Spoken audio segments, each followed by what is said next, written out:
Are you dealing with annoying Samsung washer DC errors and a never-ending rinse spin cycle? Then you're in the right place. This is my third video regarding our aggravations with our Samsung washer. Our washer is only 8 years old. I will have links in the description below if you want to see the first two videos, but it's not required to watch them.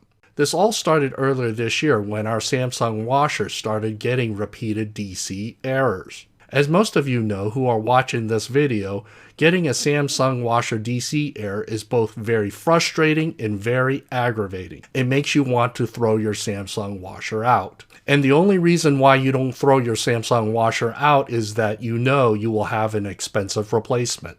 You would consider getting your Samsung washer repaired, but as most of you know, appliance repairs are very expensive in themselves.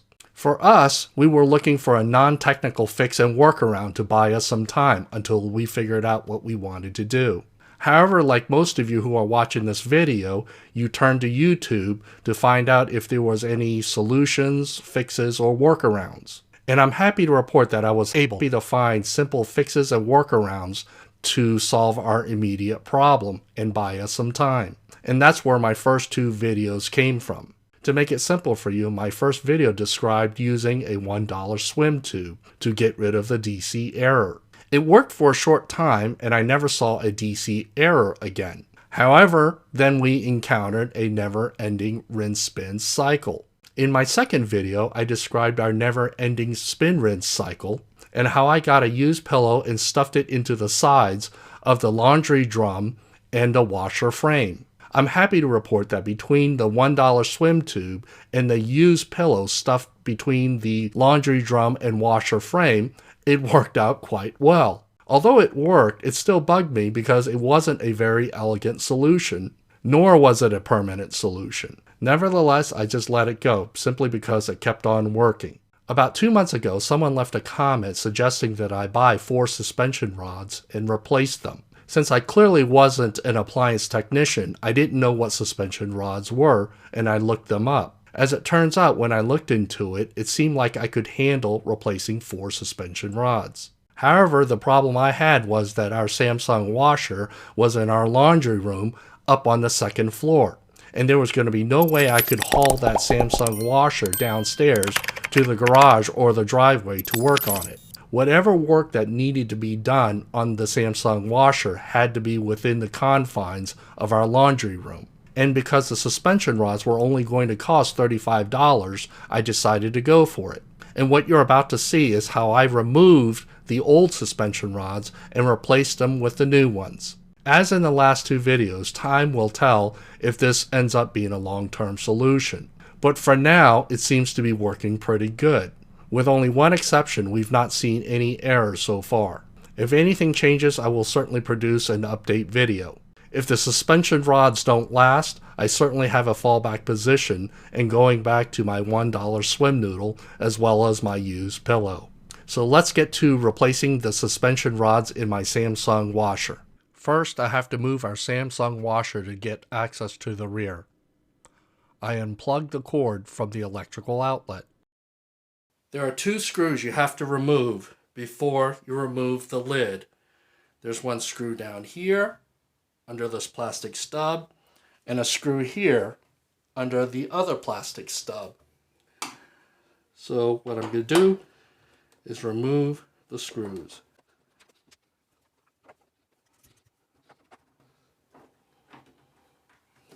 Now that the rear screws have been removed, I am going to remove the door frame. In order to do that, I need a tool to pry open the door frame. I get my small crowbar. Unfortunately, in my demonstration, I scraped the paint on the washer, but it's a small price to pay to get our washer fixed.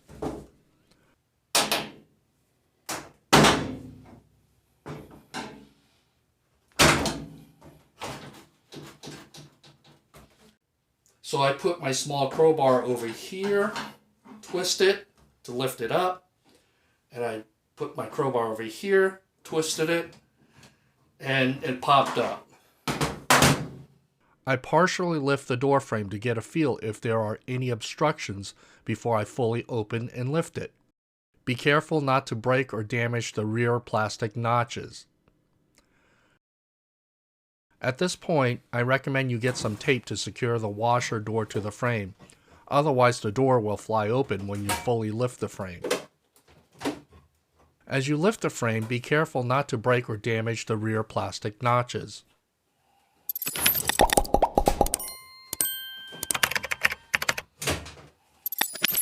I removed the pillow and swim noodle that were stuffed there previously as quick fixes.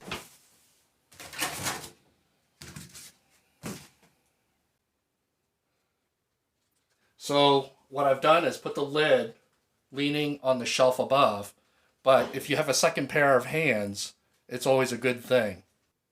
So what we're looking for are the 4 suspension rods. One here, one there, one there,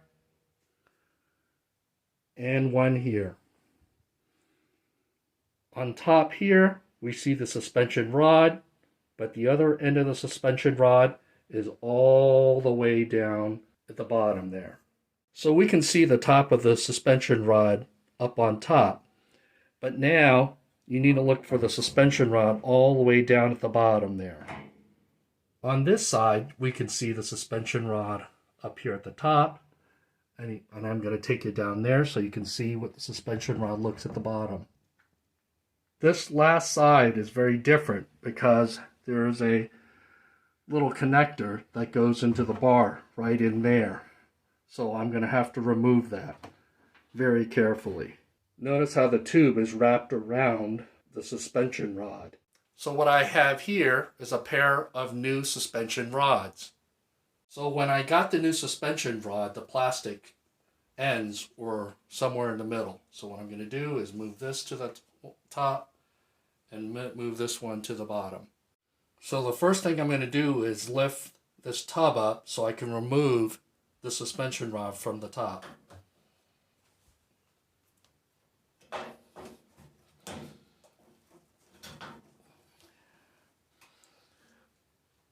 Then what I'm going to do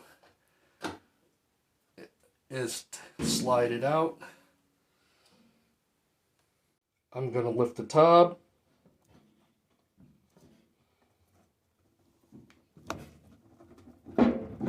Take the suspension rod out and slide it out.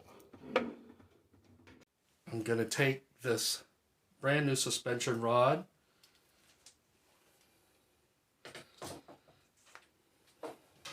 put it all the way down and lift it,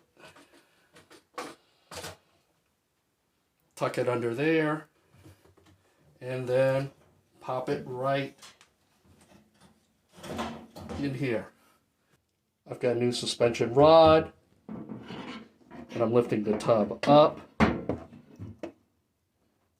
sliding the new suspension rod under here,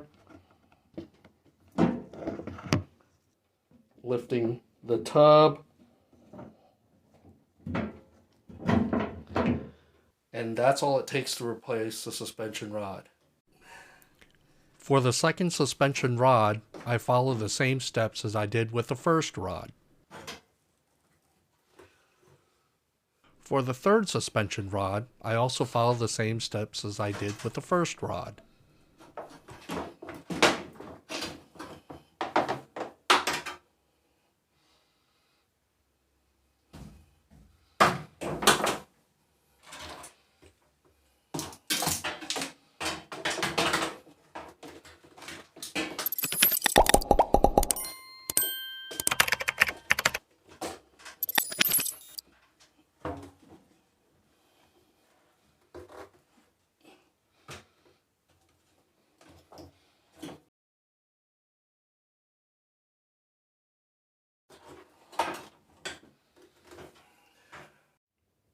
So this last side is very different because there is a little connector that goes into the bar right in there.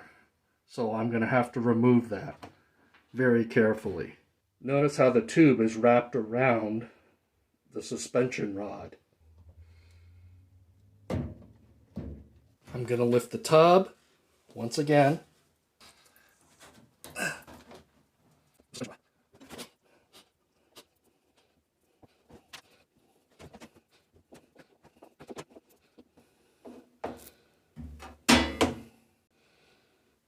As I place the last suspension rod in, I make sure the tube below wraps around the rod before I secure it.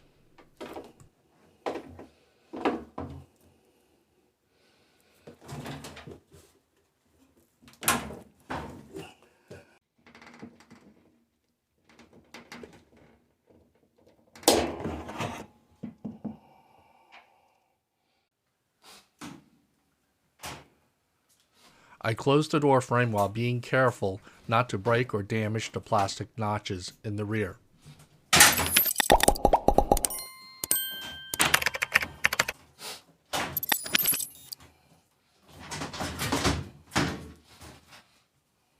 Push the door frame down to secure it before you put the rear screws back in.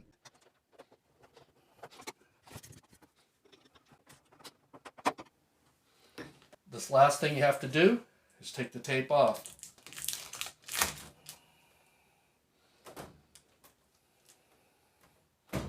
I'd like to know what you think about Samsung washers, so please leave me a comment below.